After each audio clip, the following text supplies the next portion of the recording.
Hi everyone, this is Jim. Welcome to this Blitz chess postmortem video. This is a postmortem of my Blitz chess game number 113, where I was black, played e5 in response to e4, and we went into the King's Gambit. So let's check this out.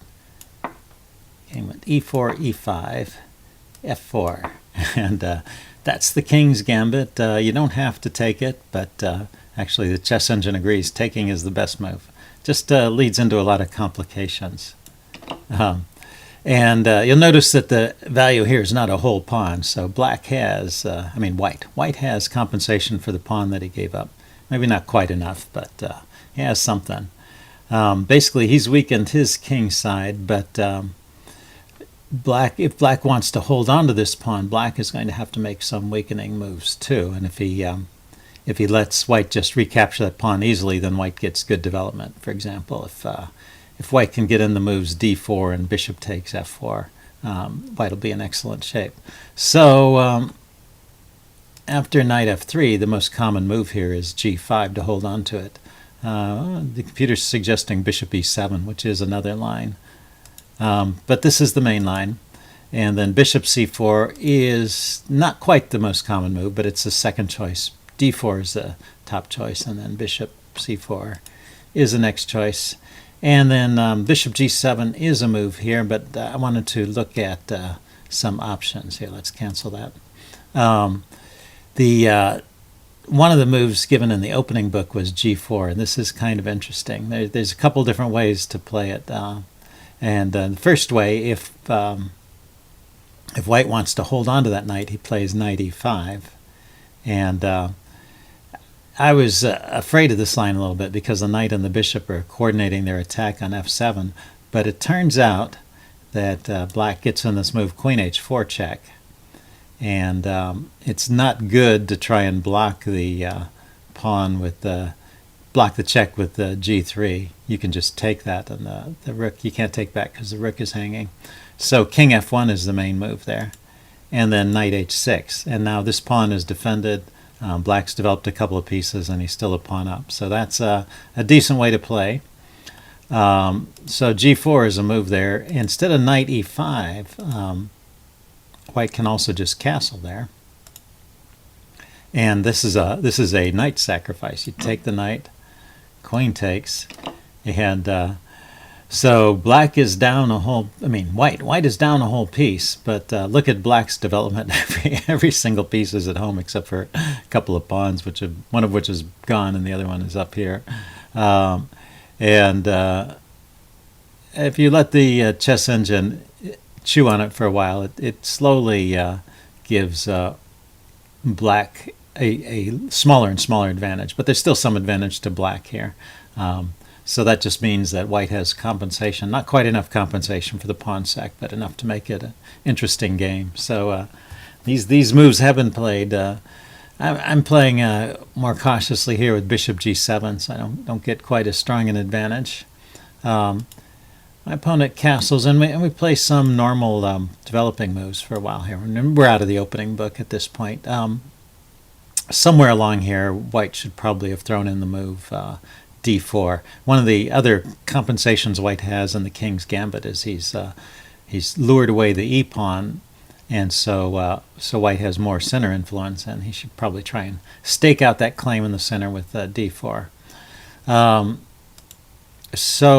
You'll see black's advantage rising because white's just not playing in the most aggressive fashion here, the way he really should be after sacrificing that pawn. He needs to really flood his pieces out and not worry about playing moves like a3. Or this knight maneuver is a bit slow too. So because he's being slow, this allows me to complete my development normally, and I'm in a good position now and basically just a pawn up. When I attacked this pawn, did he have an option to defend it? Bishop a2. Just retreating that bishop. That's an interesting idea.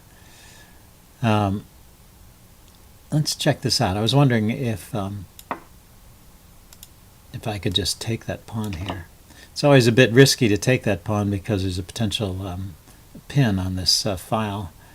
Yeah, so rook e1, trying to set up that pin immediately, and castles. And then knight takes f4. Oh, that's an interesting line. Knight takes f4. So he gets his pawn back, and I guess if I take this pawn, oh, I can't take the pawn because my knight is hanging. So that's why he gets his pawn back with this move, rook e1. So that would have been one of his better tries. He just defended the pawn simply with d3. And so I just continue developing. Bishop e6 and knight e to d4. So now he comes in and tries to bring more of his pieces into the attack. But this just allows me to trade some things off, and this is helpful to me. It's maybe more accurate to play bishop takes c4. I missed something in this line here too.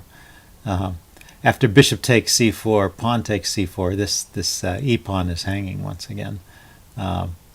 Although he's got that rook e1 trick. So let's check out this line since I didn't. Oh no, that's what I played. Hold on a second. Yeah, bishop takes c4 is what I played. He didn't take.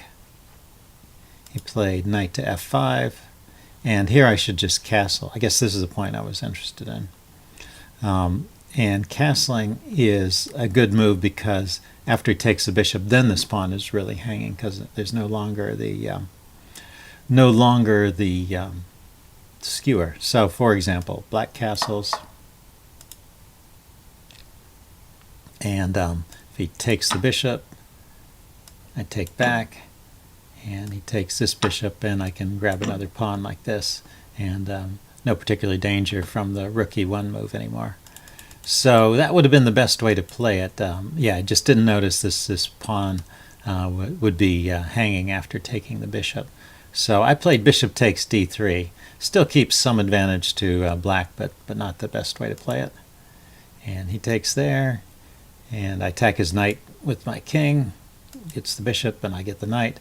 And I'm still a pawn up, and I've got two knights out. His bishop is not yet developed. And because of this pawn structure, his bishop actually has trouble finding good squares. I've limited the influence of that bishop, so I'm in good shape here. He immediately goes after the undermining operation, but it doesn't work because I have this move knight e5, attacking the queen and the knight simultaneously. And so he takes, I take, and now after this exchange, that actually helps me by opening up the h-file, and this pawn structure is still strong enough. So at this point, I'm pretty much winning. Let's see, was there a better move? Like queen d6 better than queen e7. I just need to defend this pawn and not let black get too much going on. So I'm just logically going to double on the h-file and threaten a checkmate there, or some kind of devastation on the king side.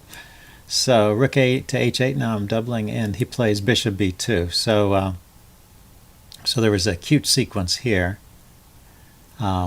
which I'd missed, but the chess engine is pointing out. That's why I'm keeping the chess engine on for this evaluation, because it pointed out a lot of interesting tactics.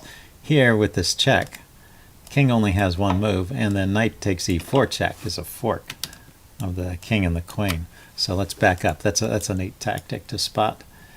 I always look for those checks and see if it drives the king to an unfortunate square, and here it drives the king right into a forking square with the queen, the knight hitting on e4. So now I just played knight g4. I noticed this pawn had come under attack because of his last move, bishop to b2, attacked bishop to b2, attacked my pawn, and I needed to defend it.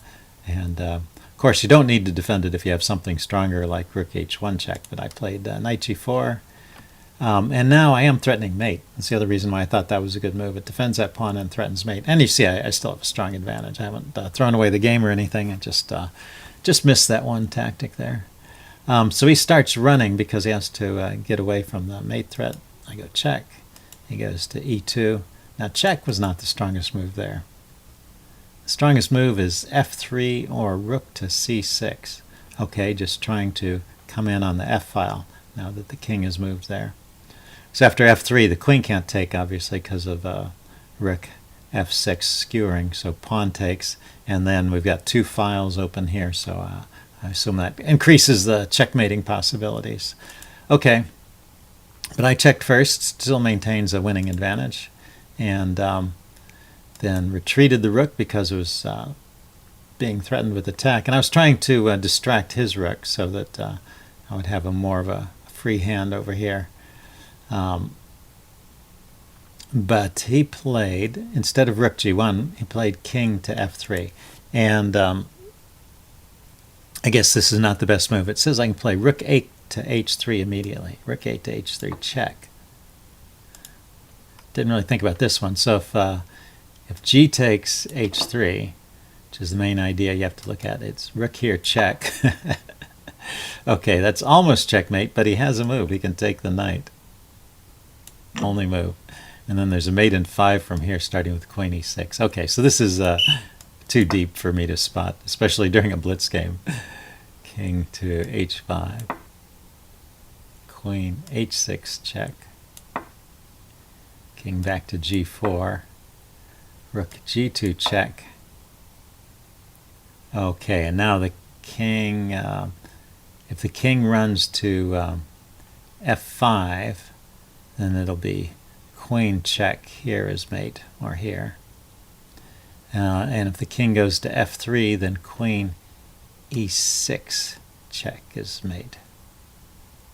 Check this out. King f3, queen takes h3 is mate. Okay, so he's in a little mating net there. Let's back up.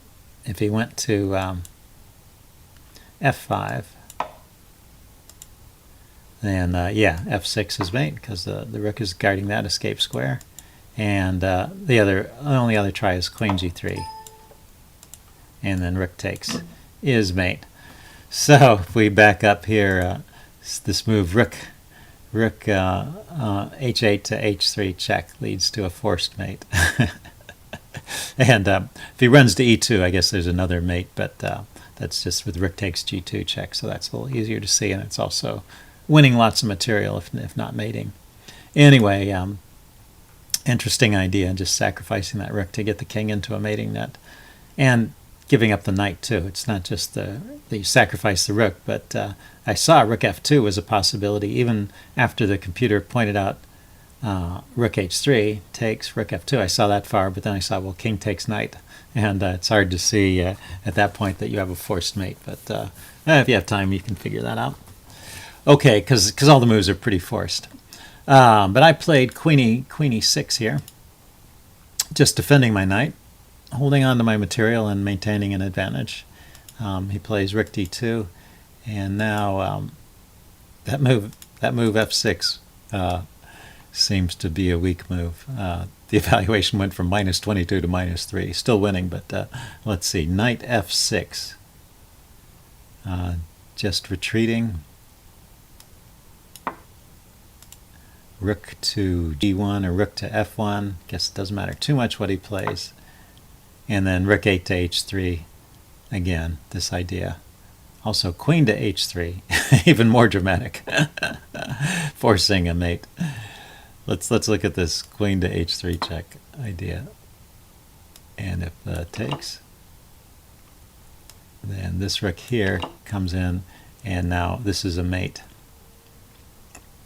In 2, he plays rook g3 to block it, and then take, and as that's mate.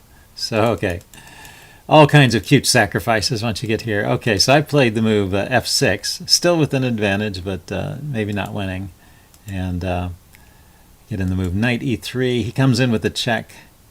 I go there. He goes queen to d7, and now I realize that I don't have to trade queens, although I was thinking about it. I can play g4 check, and I didn't see, there's actually a mate in 3. I didn't see it right away. There's a few squares he can go to, but when he's forced onto the second rank, then I can take this pawn because he's blocked the defense of the pawn. Then he's forced to the first rank, and the rook comes in. The rook comes in with a checkmate, so that's how it ended. So that was a fun game. Hope you guys enjoyed it, and leave any comments you have in the section below, and I'll see you again later. Bye.